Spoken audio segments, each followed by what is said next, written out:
Hi everyone, আমি করে নিয়েছিলাম হাতে মেহেন্দি বিয়েবাড়ি উপলক্ষে। যা পেরেছি রাতে নিজে নিজেই বসে করেছি। আর একটা কথা না বললেই নয়, বিয়েবাড়ি হবে আর আমার খারাপ লাগবে না বা লোকে কিছু বলবে না, এটা তো হবেই না।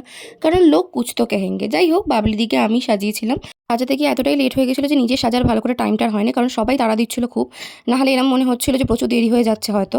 যাই হোক, তারপর যেরকম পেরেছি সেরকম সাজিয়েছি। আর বাবলিদি সেরকম কিছু মুখে মাখতেই চাইনি, তাই জন্য কোনোই মেকআপ মুখে সেরকম ছিল না। আর শুধু আর্টিফিশিয়াল জিনিসগুলো পরে পড়েছিল। আর এটা হলো বাবলিদির ম্যাডাম, যাকে আমি একটু চা চাপ দিয়ে দিয়েছিলাম, কারণ উনি প্রত্যেক দিনই মেকআপ করে আসছিলেন, কিন্তু সেদিনকে করে আসতে পারেননি কোনো কারণে। আমায় একটু হেল্প করতে বলেছিলেন, আমি করে দিয়েছিলাম। তারপরে এখানে এও অনুষ্ঠান, যেটাকে আমরা আচার অনুষ্ঠান বলি, তো সেগুলোই হচ্ছিল। এই রিচুয়ালসগুলো দেখতেও খুব ভালো লাগে আর খুব সুন্দর করেও হয়। তো এখানে গায়ে হলুদের অনুষ্ঠান শুরু হয়ে গেছিলো।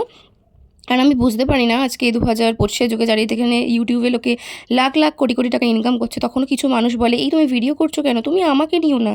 মা, তুমি ইউটিউবার, তুমি কি করো, ইউটিউবে আবার কেউ কামাতে পারে নাকি? আমি বুঝতে পারি না এগুলো লোকে কীভাবে ভাবে। যাই হোক, যে যার ভাবনা তার রুচি। আমাকে তো কেউ উল্টোপাল্টা কথা বললে খুবই রাগ ধরে আমার। এই জন্যই আমি অর্ধেক রিলেটিভসদের বাড়ি আর বিয়ে বাড়ি বলো, অনুষ্ঠান বাড়ি থেকে আমি একটু দূরেই থাকি।